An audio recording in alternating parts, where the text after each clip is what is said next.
Hello everyone, welcome to my channel. I hope you are all doing well. If you are new to this channel, then do subscribe it to get all the notifications of my videos. I'll try my level best to give you all the information through my videos, so please stay connected with it.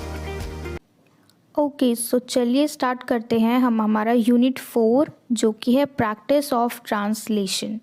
तो इस video को देखने से पहले अगर आपने इससे पहले के 3 यूनिट्स को नहीं पढ़ा है तो मेरे चैनल पे जाके देख लीजिए। वहाँ पे मैंने तीनों यूनिट्स के वीडियोस डाल दी हैं अच्छे से हैंड रिटन नोट्स में, इजी लैंग्वेज में, आपको अच्छे से समझ में आएगा। और इस वीडियो में हम डिस्कस करेंगे यूनिट 4 जो कि है प्रैक्टिस ऑफ ट्रांसलेशन। तो सबसे पहले आपके लिए ये जानना ज़रूरी है कि ये जो वर्ड है ट्रांसलेशन, इसका क्या मतलब है।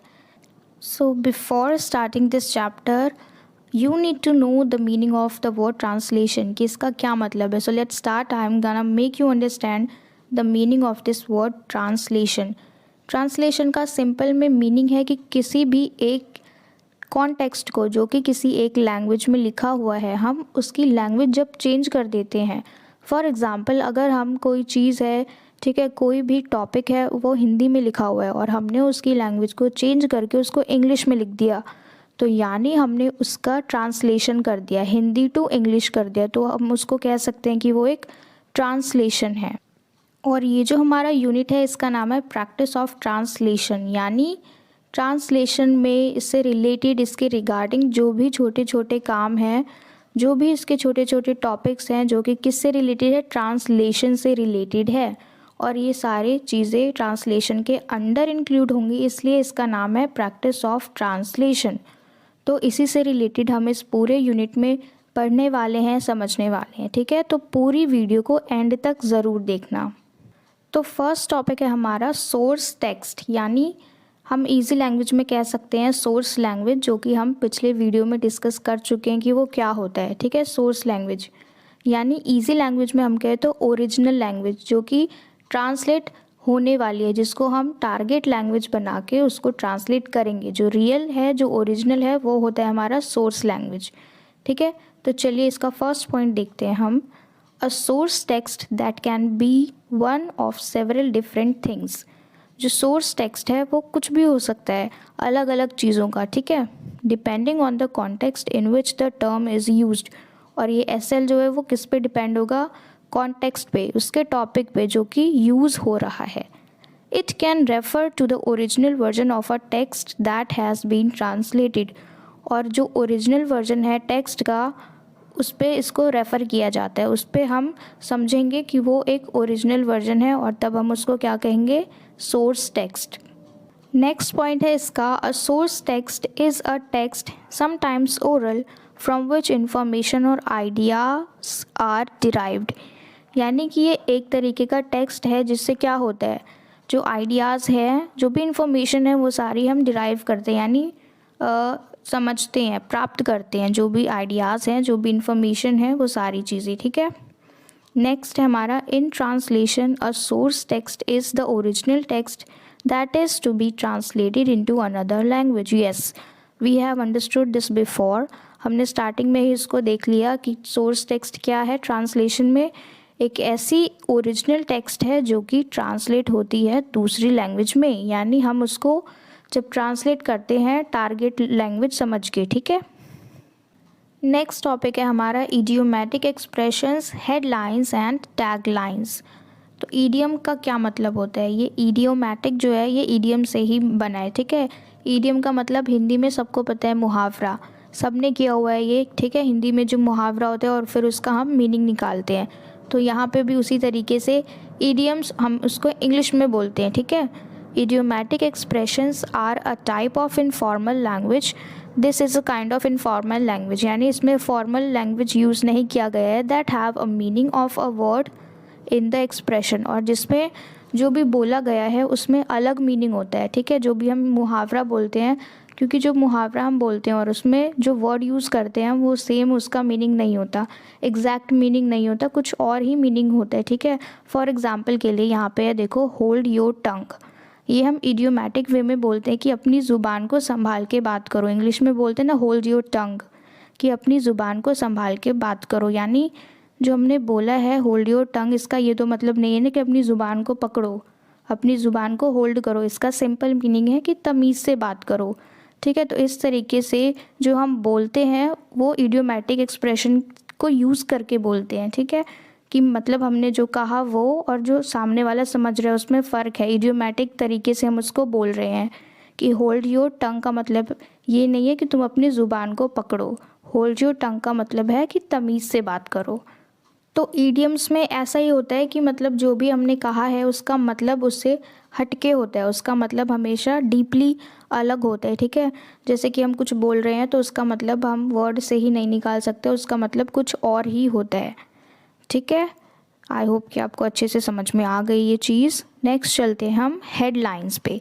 अब ये हेडलाइंस क्या होता है? Words set at the head of a passage और पेज टू इंट्रोड्यूस। हेडलाइन क्या होता है? जब भी कोई पैसेज लिखते हैं तो बिल्कुल उसके टॉप पे लिखा होता है हेडलाइन, उसी को हम बोलते हैं, ठीक है। और पेज टू इंट्रोड्यूस यानी हेडलाइन को देख के हम समझ जाते हैं कि उस पेज पे जो पूरा पैराग्राफ है, जो पूरा पैसेज है, वो किस बारे में लिखा गया है, ठीक है। नेक्स्ट है इसका इट शुड बी क्लियर। जो भी हम हेडलाइन लिख रहे हैं वो बिल्कुल क्लियर होना चाहिए और टॉप पे होना चाहिए। Telling the reader what the story is about, और जो रीडर है, जो पढ़ रहा है, उसको अच्छे से समझ आना चाहिए हेडलाइन को देख के कि जो भी वो पढ़ रहा है उसके अंदर क्या चीज़ें लिखी गई हैं, किस बारे में बात की गई है। अगला है हमारा tag line. A tagline is a memorable phrase that's designed to serve as a permanent expression of your company's greater purpose and mission. अब देखिए टैगलाइन क्या होता है। ये एक मेमोरेबल फ्रेज़ है, यानी किसी एक चीज़ को डेडिकेट कर सकते हैं हम, ठीक है। That's design to serve as a permanent expression, और वो उसी तरीके से डिज़ाइन होगा, टैगलाइन होगा, जैसे हम भी डाल देते हैं ना टैग अपने नाम पे। जब भी आप लोग पोस्ट करते हो इंस्टाग्राम पे कोई भी चीज़ तो टैग लगाते हो ना, उस तरीके से वो किसी एक चीज़ को डेडिकेट करता है वो टैग, उसको हम क्या बोलते हैं? Tag line. नेक्स्ट टॉपिक है हमारा पोइट्री, यानी हिंदी में क्या कहते हैं इसको हम? कविता। चलिए देखते हैं इसका first point. Poetry translation involves cognition, discourse and action by and between human and textual actors in a physical and social setting. कि जब पोइट्री का ट्रांसलेशन होता है, यानी किसी भी कविता का ट्रांसलेशन होता है, तो ट्रांसलेटर जो है इसमें क्या क्या इन्वॉल्वमेंट करता है, किन किन चीज़ों को इन्वॉल्व करता है? कॉग्निशन को, यानी कॉग्निशन यानी हम कह सकते हैं फीलिंग्स, जो भी हमारी फीलिंग्स होती हैं वो। डिस्कोर्स का मतलब प्रवचन, एंड एक्शन यहाँ पे वर्ड के थ्रू जो भी बातें कही गई हैं, ठीक है। एक्शन जो भी स्पीच के थ्रू बोली गई है इस पोएम में, वो चीज़ें इंक्लूड होंगी। By and between human and textual actors in a physical and social setting. तो वो जो ट्रांसलेटर है इन सारी चीज़ों की इन्वॉल्वमेंट करेगा पोएम में ट्रांसलेट करते वक्त, राइट। नेक्स्ट देखते हैं इसका हम। A poetry translation project usually aims to publicise a poet or poets.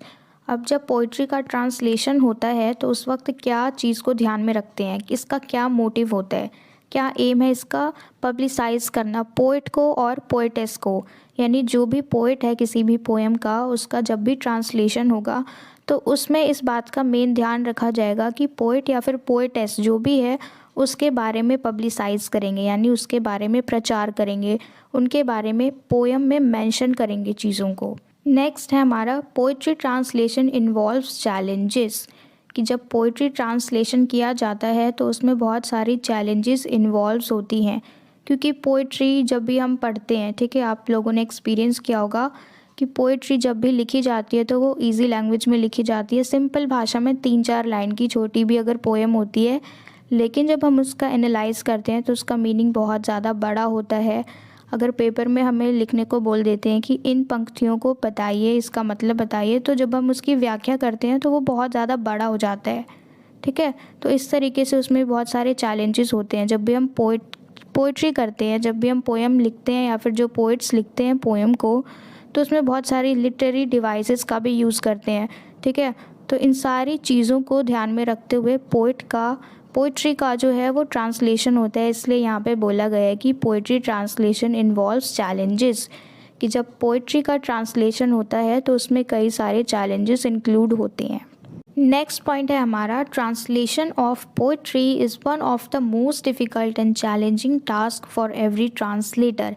Yes, I have also told you the reason that why is it so much challenging, why is it so much difficult, because they'll have to consider, they will have to see everything, they will have to check the literary devices. ये सारी चीज़ें उनको देखनी पड़ेंगी. जो भी translator हैं उनके लिए ये काम बहुत ज़्यादा मुश्किल है कि वो किसी भी पोएम को ट्रांसलेट करें. ठीक है, चलिए ये क्लियर हो गया. नेक्स्ट देखते हैं. Even if the translators possesses a profound knowledge in the source language, they would not be able to create a replica of the original text. चलिए इसका मतलब क्या है कि जो भी ट्रांसलेटर्स हैं उनको बहुत अच्छे से नॉलेज है. प्रोफाउंड का मतलब गहरे तरीके से वो बहुत अच्छे से नॉलेज रखते हैं, ज्ञान रखते हैं किसका, सोर्स लैंग्वेज का. जो ओरिजिनल लैंग्वेज है उसके बारे में उनको बहुत अच्छे से प्रोफाउंडली नॉलेज है. इवन देन, उसके बावजूद they would not be able to create a replica of the original text. फिर भी वो जो पोइट्री है जिसका वो ट्रांसलेट करने जा रहे हैं उसका सेम टू सेम रेप्लिका वो नहीं क्रिएट कर सकते. रेप्लिका का मतलब है वही सेम डुप्लीकेट वो नहीं बना सकते. क्यों? Because I have told you कि ये बहुत चैलेंजिंग काम है, बहुत इसमें डिफ़िकल्टीज़ हैं. ठीक है, तो उनको प्रोफाउंडली नॉलेज होने के बाद भी डिफ़िकल्टीज़ आती हैं, चैलेंजेस आते हैं. वो बिल्कुल सेम टू सेम रेप्लिका जो है वो क्रिएट नहीं कर. चलिए नेक्स्ट है हमारा, it is a type of literature that conveys a thought. अब ये किस तरीके का लिटरेचर है जो कि एक थॉट को समझाता है, थॉट को बताता है. Describes a scene. और जब हम पोएम को जब पढ़ते हैं तो हमारे दिमाग में एक सीन जो है वो भी खुद से ही बनने लग जाता है कि अच्छा ऐसा होता होगा अगर हम पढ़ते हैं पोएम को. ठीक है, और टेल्स अ स्टोरी. और पोएम में हमेशा कहानी तो होती है छोटी मोटी. ठीक है, in concentrated lyrical arrangement of word, कि ये एक तरीके का टाइप है, लिटरेचर टाइप है जिसमें थॉट्स को अच्छे तरीके से कन्वे किया जाता है. डिस्क्राइब अ सीन, यानी एक सीन जो है वो अपने आप बन जाता है हमारे दिमाग में और वो पोएम हमें कुछ ना कुछ स्टोरी बताती है कि उसमें क्या कहानी इन्वॉल्व है. ठीक है, आई होप यहाँ तक सबको क्लियर हो गया हो. तो नेक्स्ट है हमारा short story, novella exert from a novel. तो इसमें हम इन तीनों को कवर करने वाले हैं कि ये तीनों जो शॉर्ट स्टोरी है, नोवेला है, एक्सर्ट फ्रॉम अ नॉवेल, ये है क्या. ठीक है, तो चलिए फर्स्ट पॉइंट देखते हैं हम इसका, जो कि है the desire to listen to stories is deeply rooted in human civilisation world over. कि हम जो इंसान हैं हमारे अंदर इच्छाएं हैं कि हम कहानियाँ सुने. ये पूरी दुनिया में ही यही सिस्टम है कि जो भी हम इंसान लोग हैं हमें इच्छाएं होती हैं कि हम कहानी सुने. ठीक है, और उससे कुछ सीखें, या फिर अगर हमने आधी कहानी सुन ली है तो हम फिर बेचैन हो जाते हैं कि अरे आगे की क्या कहानी होगी, आगे क्या होगा इस कहानी में. तो ये सारी चीज़ें हम ह्यूमन में डीपली रूटेड है, अच्छे से बसी हुई हैं कि हम चाहते हैं कहानियाँ सुनना, उससे कुछ सीखना. ठीक है, नेक्स्ट पॉइंट है इसका, man being the social animal is always interested in others man's life. कि हम इंसान जो है वो सोशल एनिमल है. ठीक है, और ये चीज़ तो सब में ही होती है कि दूसरों की लाइफ में ज़्यादा इंटरेस्टेड होते हैं हम कि अरे इसकी लाइफ में क्या चल रहा है, उसकी लाइफ में क्या चल रहा है. तो बहुत इंटरेस्टेड होते हैं दूसरों की ज़िंदगी के बारे में जानने में. ठीक है, तो this feature of man's mind might have created the art of the story telling. तो हमारा जो यही फीचर है ना कि हम दूसरों के बारे में ज़्यादा जानने की कोशिश करते हैं कि उसके ज़िंदगी में क्या चल रहा है. तो शायद यही क्वालिटी जो है, यही जो हम इंसानों की क्वालिटी है, शायद इसी की वजह से हमने स्टोरी टेलिंग करना शुरू किया, कहानियाँ बनाना शुरू किया, कहानियाँ सुनाना शुरू किया. तो नेक्स्ट पॉइंट है हमारा, the origin of short story can be traced back to the oral story telling tradition. कि ये जो स्टोरी टेलिंग ट्रेडिशन है, कहानी सुनाने का जो ट्रेडिशन है, जो बहुत पुराने टाइम से चल रहा है और अब हम उसको वापस से ला रहे हैं.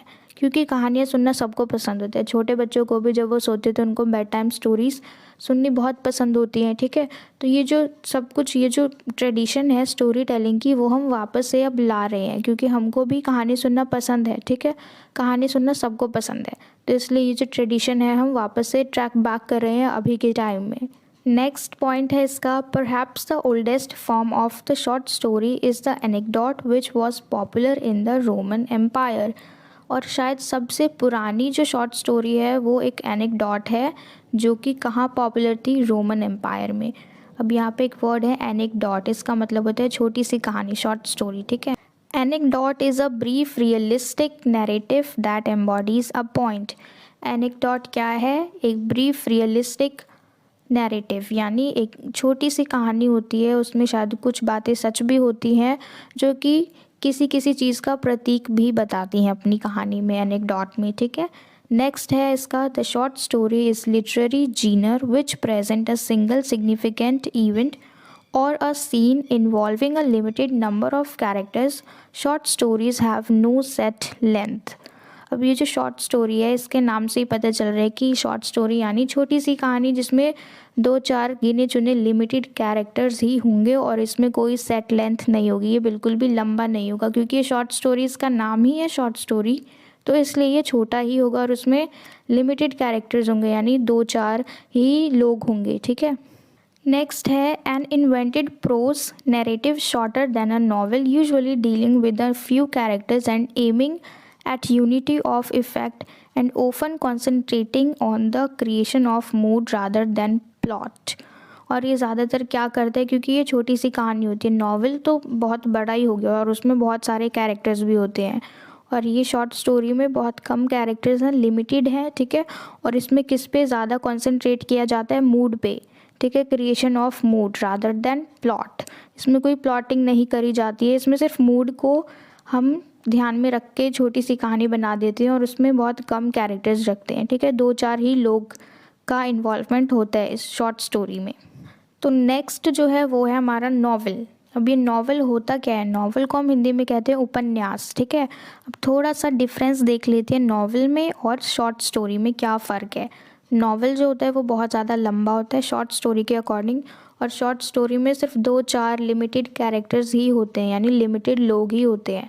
और नॉवल में बहुत ज़्यादा लोग होते हैं, इसमें कोई लिमिट नहीं है, हम कितने भी डाल सकते हैं, ठीक है, नॉवल में। और ये बहुत ज़्यादा लेंथी होता है शॉर्ट स्टोरी के अकॉर्डिंग। चलिए देखते हैं इसका पॉइंट क्या है ये। A novel is an invented prose narrative of significant length। इसकी बहुत ज़्यादा लेंदी होता है, ठीक है, बड़ा होता है, कहानी ही है लेकिन ये बहुत ज़्यादा लंबा होता है और इसकी जो प्लॉटिंग है वो भी चेंज होती रहती है। And complexity that deals imaginatively with human experience. और ह्यूमन एक्सपीरियंस जो होता है, जो लिख रहा है उस नॉवल को, उसके एक्सपीरियंस पे आधारित होता है और कुछ कुछ चीज़ें वो अपने इमेजिन के अकॉर्डिंग भी उसमें डाल देता है नॉवल लिखते वक्त, ठीक है। यानी सिंपल लैंग्वेज में कहे तो नॉवल भी कहानी ही है लेकिन ये बहुत ज़्यादा लेंथी होता है और इसमें बहुत सारे कैरेक्टर्स होते हैं और बहुत ज़्यादा कंफ्यूजिंग भी होता है ये। वैसे उसमें कहानी तो होती ही है, बस बहुत ज़्यादा कैरेक्टर्स होते हैं और बहुत लंबा होता है ये शॉर्ट स्टोरी के अकॉर्डिंग, ठीक है। चलिए नेक्स्ट इसका पॉइंट है, it is a piece of long narrative in literary prose. Narrative prose is means to entertain and tell a story. और ये बहुत ज़्यादा लॉन्ग है। नैरेटिव लिटरेरी प्रोज का मतलब होता है पंक्ति, ठीक है, जो भी लाइंस लिखी हुई हैं, इसका मतलब है कि ये बहुत लंबा होता है, ठीक है। सिंपल लैंग्वेज में नॉवल बहुत ज़्यादा लेंदी होता है। नेक्स्ट है इसका point, it is a description of a chain of events which includes a cast of characters, a setting and and ending. अब इसमें क्या क्या चीज़ें होती हैं, बहुत ज़्यादा जो चेन इवेंट्स हैं, इवेंट्स चेंज होते रहते हैं, इसमें प्लॉट जो है वो चेंज होती रहती हैं, ठीक है। Which includes a cast of characters, बहुत सारे उसमें कैरेक्टर्स होते हैं, बहुत सारे लोग होते हैं, और सेटिंग रखी जाती है और किस तरीके से जो नॉवल है उसका एंड हुआ वो भी पता चल जाता है, ठीक है। ये सारी चीज़ें नॉवल में होती ही हैं। नेक्स्ट पॉइंट है इसका, it is also a work of fiction that tells a story in narrative form. और ये किस तरीके का वर्क है? फिक्शन, यानी नकली, इमेजिनेटिवली तरीके से इसका बनाया जाता है, ठीक है। चलिए आई होप इतना सबको क्लियर हो गया हो। अब हम नेक्स्ट देखते हैं क्या है। Newspaper reports, editorial, review, feature article, songs and films. तो अब जो हम डिस्कस करेंगे उसमें ये सारी चीज़ें होंगी। तो चलिए फर्स्ट पॉइंट देखते हैं हम इसका। Each country cultivates a different tradition of translating films and subscribes to one of the two major modes। Her countries के अपने अपने ढंग होते हैं कि किस किस तरीके से, अपने अपने ट्रेडिशन होते हैं कि वो कैसे कैसे ट्रांसलेट करें, ठीक है। Subscribe to one of the two major modes, और किस तरीके से करते हैं, वो इन दोनों मोड्स को यूज़ करते हैं, या तो डबिंग के थ्रू वो ट्रांसलेट करते हैं या फिर सब टाइटलिंग को यूज़ करते हैं। as far as cinema translation is concerned, or sometimes to a third minor mode, voice over in the case of television translation. और कभी कभी मोस्टली तो वो डबिंग या फिर सबटाइटलिंग का यूज़ करते हैं टीवी स्क्रीन पे, ठीक है, लेकिन कभी कभी वो वॉइस ओवर का भी यूज़ करते हैं, यानी वीडियो नहीं आ रही है, सिर्फ ऑडियो, वॉइस ओवर। कब? In case of television translation, जब टेलीविज़न ट्रांसलेशन करते हैं उस वक्त हम वॉइस ओवर का यूज़ करते हैं। नेक्स्ट है इसका, the newspaper will focus on the cinema translation only. अब न्यूज़पेपर क्या फोकस करेगा? जो भी सिनेमा का जो ट्रांसलेशन है, यानी टीवी सीरियल से रिलेटेड सिनेमा, ठीक है, उससे रिलेटेड जो भी ट्रांसलेशन है न्यूज़पेपर सिर्फ उस पर फोकस करेगा।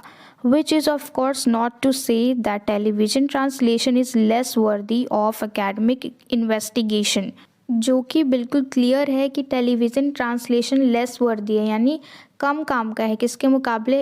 एकेडमिक इन्वेस्टिगेशन जब हम करते हैं, ठीक है, अगर अच्छे से इन्वेस्टिगेट किया जाए, जांच पड़ताल की जाए, तो हमें क्या निकल के आता है उसका रिज़ल्ट कि टेलीविज़न ट्रांसलेशन जो है वो लेस वर्दी है, ठीक है।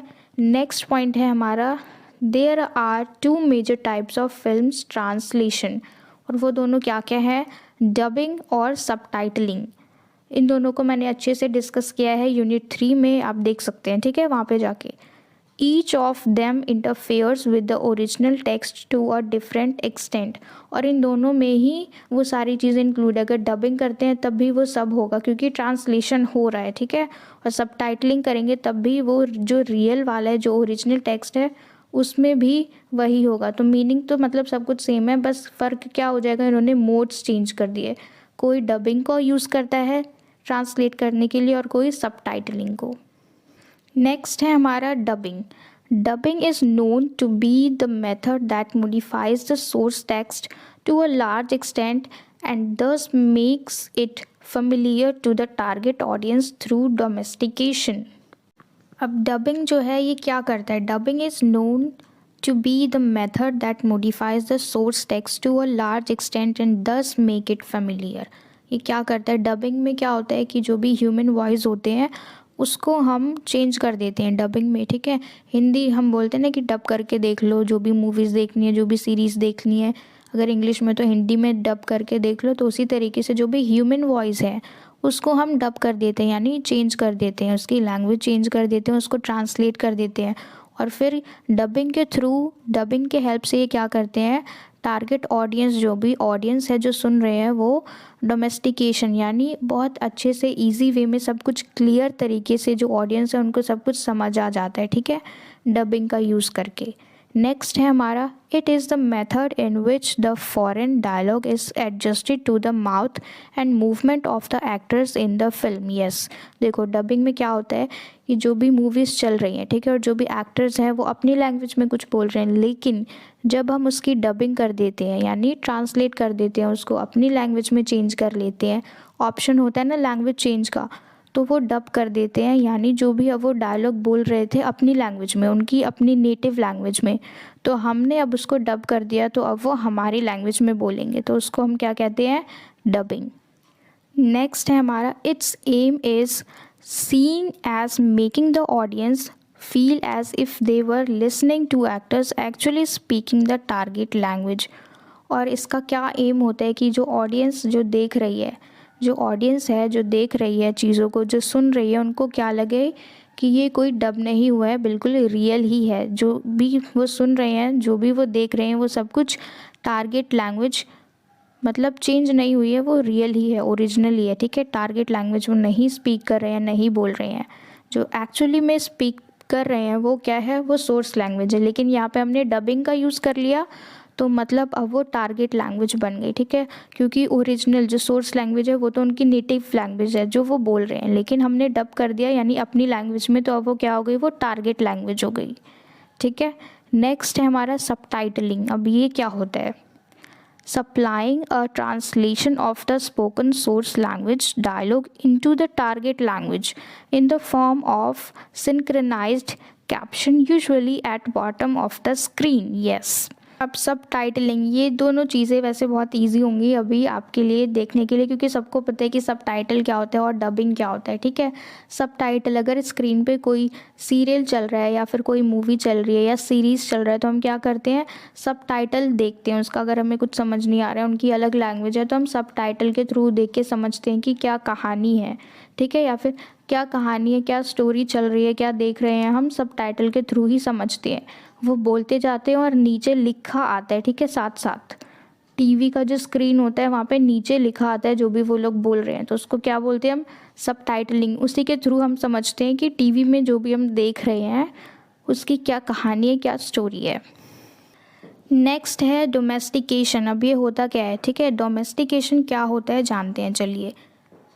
Domestication is the strategy of making text closely conform to the culture of the language being translated to, which may involve the loss of information from the source text. अब domestication का मतलब होता है कि कोई भी चीज़ अगर डब कर दी हमने, ठीक है, किसी भी कंटेंट को डब कर दिया, किसी भी सीरीज़ को डब कर दिया, कोई भी चीज़ है हमने उसको डब कर दिया, लेकिन जो सामने वाला ऑडियंस है उसको क्या लगे, हम चाह रहे हैं कि उसको शक ना हो कि ये डब हुआ पड़ा है, उसको वो रियल लगे। ठीक है, और अच्छे से हम क्लियरली उसको सब कुछ सुनाई दे, सब कुछ जो भी लिपसिंग हो रही है उसको कहीं भी डाउट ना हो, तो इसलिए हम यहाँ पे डोमेस्टिकेट कर देते हैं उसको।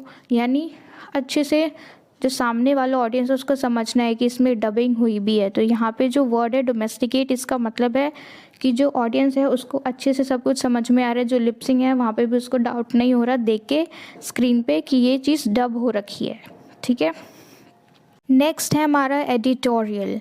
Editorial is anything published in print और on the internet that is designed to inform, educate और entertain and is not created to attempt to sell anything. यानी कि कोई भी चीज़ हम अगर पब्लिश कर रहे हैं या फिर उसको प्रिंट कर रहे हैं इंटरनेट पे, जो कि किस लिए डिज़ाइन की गई है, किसी भी चीज़ के बारे में इन्फॉर्म करने के लिए, या फिर हम किसी लोगों को एजुकेट कर रहे हैं या फिर उनका एंटरटेनिंग कर रहे हैं, ये सारा ठीक है सब कुछ हो रहा है, लेकिन जो मेन फोकस है हमारा ये नहीं है कि हम कोई चीज़ सेल करें, कोई चीज़ बेचें। यहाँ पे सिंपली क्या है कि किसी को हम एजुकेट कर रहे हैं, ठीक है, जो भी हमने प्रिंट किया है उसके थ्रू, पब्लिश किया है उसके थ्रू कोई चीज़ हम जानकारी दे रहे हैं या फिर एजुकेट कर रहे हैं या फिर एंटरटेन कर रहे हैं दूसरों को, पर लेकिन इसमें कोई भी चीज़ सेल नहीं हो रही है, ये सिंपल। ठीक है, तो यहाँ पे इसी के साथ हमारा ये जो चैप्टर है, ये जो यूनिट 4 है, कंप्लीट हो गया। एंड आई होप कि आपके जो भी डाउट्स थे अभी तक इन सब से रिलेटेड वो सब क्लियर हो गए हों, और जो मेरे नोट्स हैं ये सच में आपकी हेल्प कर रहे हैं। प्लीज़ मुझे बताना कमेंट में अगर आप लोगों को ये हेल्पफुल लगा तो। अगर आपको ये वीडियो अच्छी लगी और सब कुछ समझ में आया, क्लियर हो गया, तो please do subscribe my channel and like this video, share it with your friends as well. Until we meet in the next video, keep learning.